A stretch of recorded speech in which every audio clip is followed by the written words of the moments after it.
Hey, kia ora, Helen Brahms here, coming to you live from Verde Valley in Arizona, just out of Cottonwood. It seems that my hotspot is working, so I'm able to get on and do my live tonight. So we found that out, that worked today.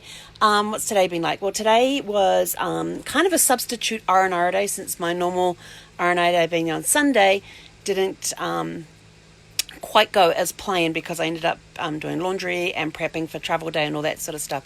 So had a bit of R&R today, got some writing done, got some mapping out worked out for God, that light makes my hair really white. Got some ideas mapped out and that sort of stuff as well. And then I thought, I've done enough for now, and the inspiration just wasn't coming. So then I figured I'll just relax, do some crocheting. So I'm working on yet another blanket. This one is real neon. It's kind of the same colors that I put in the one that I did for my driver's seat, which worked really, really good. I had the only area of me that got wet with the hot sweat and all of that sort of stuff, because I got too hot, was on my lower back. So now I've got to figure out how to make something to go across there so that portion will stay dry when I'm driving. So working on another blanket and kind of change pattern midway. And while doing that, started watching the miniseries North and South. And this goes back to books that I read years ago by John Jakes, which was the North and South trilogy, which they turned into movies. And each book was like 700 to 800 pages per book. And there's 3 books, and they've got 8 discs for the miniseries. The miniseries is all 3 books, and there's 2 episodes per disc. That's a lot. But if you haven't read North and South by John Jakes, and you're interested in American history, it's really cool. It deals with these 2 guys, one from South Carolina, one from Pennsylvania, who meet up at West Point. And they become great buddies and all of this over the time. And this is back before the Civil War. So they meet in like the 1820s, I think it is, like 1829, 1830, somewhere around there. Go through West Point together, stay friends and all of that. And then, of course, you've got all the uprisings and everything else in the Civil War. And now you've got them on opposite sides. One being in the Confederate, and one being in the Yankee side. And both of them were advisors to the president. So the northbound one, George, is an advisor to President Lincoln, and Ori, who's from the South, is advisor to what was the guy's name? Jefferson Davis. So it's kind of interesting seeing how this entire fictional series, and it's 3 thick books,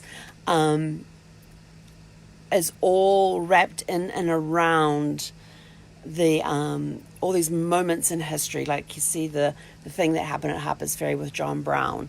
You see we got to see behind a fictionalized version of that, and they take some of the actual historical events and use them to help move the story along. And it's kind of cool, because I like history, and I like history fiction, and I especially love when they take historical events and wind fictional stories around them. I don't know, I seem to learn best. Right now I'm I think there's somewhere into the second book. And the first book is like leading up to the war. The second book is the Civil War, and then the third book is going to be the aftermath of the Civil War. So it's kind of interesting. And you've got, of course, you've got these 2 friends on either side. They have one has a younger cousin who he treats like a brother, and the other one has a younger brother who are both the same age, and they grew up together, and they 2 went to West Point. They're now on opposite sides as well. And then you've got the that younger brother, the younger friends, the one from the north has married the sister of the one from the south. So and now the war's separated them, so there's all these different storylines going on. And then you've got this one sister. She's a bitch. Oh my gosh, I just want to slap her stupid. She is such a conniving... She comes across all sweet and it's just overly sweet and saccharine and... but she is a conniving... Oh my gosh, she's so wicked. I just want to punch her. One of the one of the bad characters they've already got rid of. That was good. I cheered when that one happened. And haven't heard much about the other one. So both the two guys who were originally the friends, they've got these two sisters. One has Ori has a sister called Ashton. She's the conniving bitch. She's, oh my gosh, I just want to slap her stupid. And the other one has a sister, Virgilia, and she was an abolitionist before all of the Civil War that started. Now she's a nurse, and she's still conniving things, but she connives in a different way for different reasons.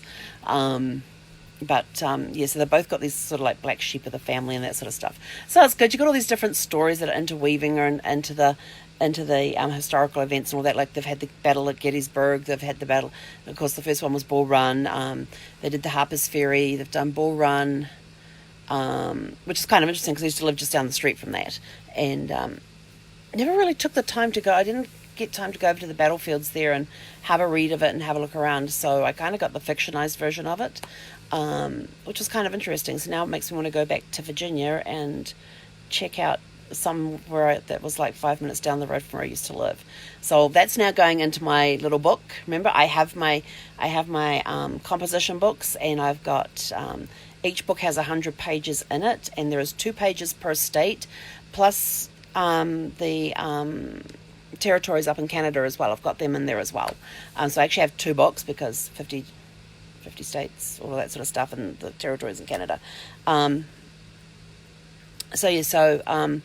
putting in places to go see. So now I'm more interested in going back and seeing these places because I've heard about them on this thing and learn more about what it really was like back then. We've been to Gettysburg, so seeing that and seeing the museums and the conditions that they lived in, it was real eye-opening just visiting Gettysburg and going through all of that. And then to see it fictionalized, and it was kind of interesting. And what was the other one? They had a Potomac one there. They've been having all these different battles and things too. And when Ori and George were at West Point, an upperclassman who was 2 years ahead of him was Ulysses Grant. Ulysses S. Grant? Is that right? Yeah. It was, yeah, that one. And of course, so we got to meet that character throughout that historical character throughout this as well. And the other one we got to meet was, Ashton meet up with this guy called, what's his name? Bent? Yeah, Bent. I wanted to knock him stupid too. He was at West Point and he thought himself to be so superior to everybody else. And he made life hell for Ori and George while they were at West Point, and he ended up getting dismissed from West Point, or discharged from West Point, and now he's back and causing trouble, and he's got Ashton in his corner. So the two of them together is like, whenever they come on, I'm like, oh no, what are they up to? And like I said, I read the books years ago. It's been a long time since I read those books, and being able to watch the miniseries is really cool. Kind of makes me want to go back and read the books, but I have a list like this of books to read. So we're just doing some R&R, doing some crocheting, been doing some writing, getting some planning done for the writing. Basically didn't leave the RV today.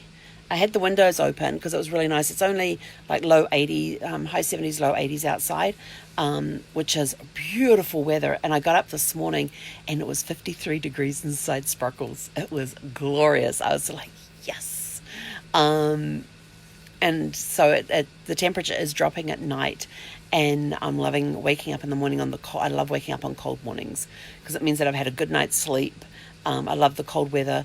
I've got my weighted blanket on the bed, so I have that. I just snuggle down underneath my weighted blanket, and that's why I like the cold weather, because you can snuggle under things like weighted blankets and get really good night's sleeps, and wake up the next morning and it's cold and you got to run around and warm up and all that sort of stuff. And so it's interesting because I'm on 30 amps here, which means I have to be careful about how many amps I am using at times. And like I put the heater on this morning, the thing jumped up to like 29 and turned off my hot water heater, and I'm like, what?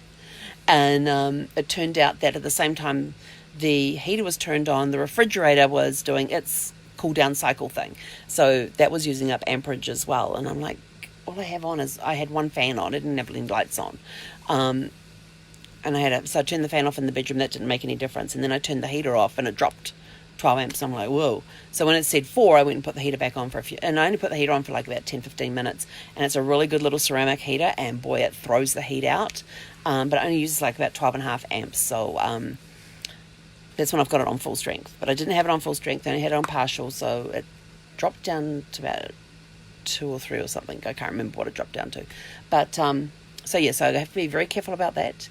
But otherwise, it's been a gorgeous day. Lots of fresh air today. Got some, like I said, planning done for the writing. Working on a new blanket, but changed the pattern midway through. So now I'm working on the other portion of it. So it's going to look very different when it's finished. And tomorrow it will be going for a walk down to the lodge and checking that out. And that'll be the pool lodge, not the main lodge, because the main lodge is about a quarter mile uphill that way. Quarter mile uphill. And it's not a gentle walk hill, it's a hill. Because I only do 10 miles an hour coming into here yesterday.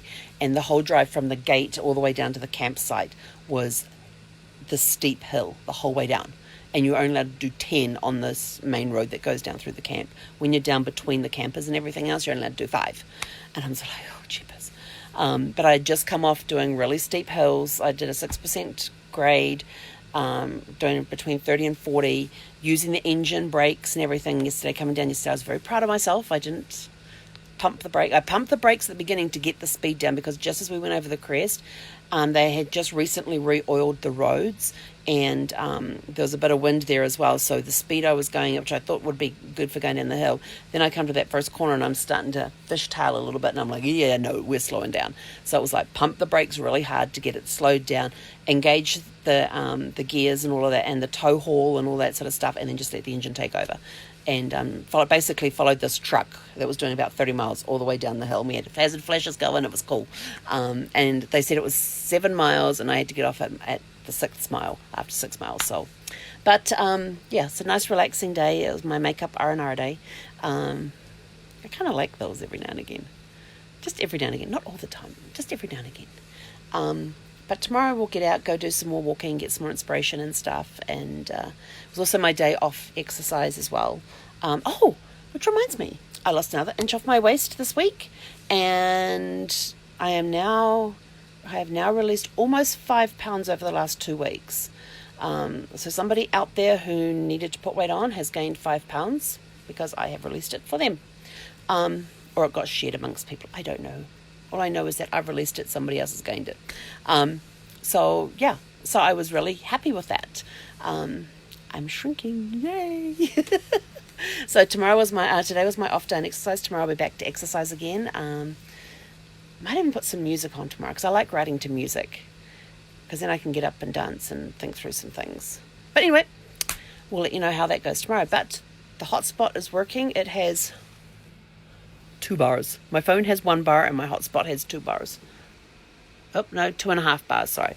My hotspot has 2.5 bars, whereas my phone has only 1 bar. And they're both from the same company. Go figure. Anyway, I'm going to go tomorrow and check out the other thing. I've been able to do some email this morning. I got some email done today too. Got some work done, so that was good. But otherwise than that, have a super fantastic sparkling evening. Hope your day has gone well. What's one of your favourite miniseries to watch? Yeah, that's a good question for today. What's your favourite miniseries? I know there's some good ones out. There's some good ones I've seen over the years. Like Pride and Prejudice, that was 3 episodes. What was another good miniseries? Well, of course, I got North and South, which is 6, 7, 8 DVDs. I think it's like 16 episodes in all. Yeah, but they're long. One DVD's like 2.5, 3 hours. No, 3 hours, I think it is. It's a lot of watching. I'll just put it down that way. It's a lot of watching. But anyway, so let me know what your favourite miniseries is, because I always like watching miniseries because you get a little more in depth in those if they're really good. So put your favourite miniseries down below, because I'd love to know what your favourite miniseries is, so I can add them to my watch list. And Little Woman. I have not seen Little Woman. I have never read the book. There was Little Woman and was it Little Men? Were the 2 books? Never read those. Never seen the movie either, or the miniseries. So I'll have to check that one out. Thank you. I will put that on my list to check out. So have a super fantastic sparkling evening, and we will catch you all tomorrow. He konera.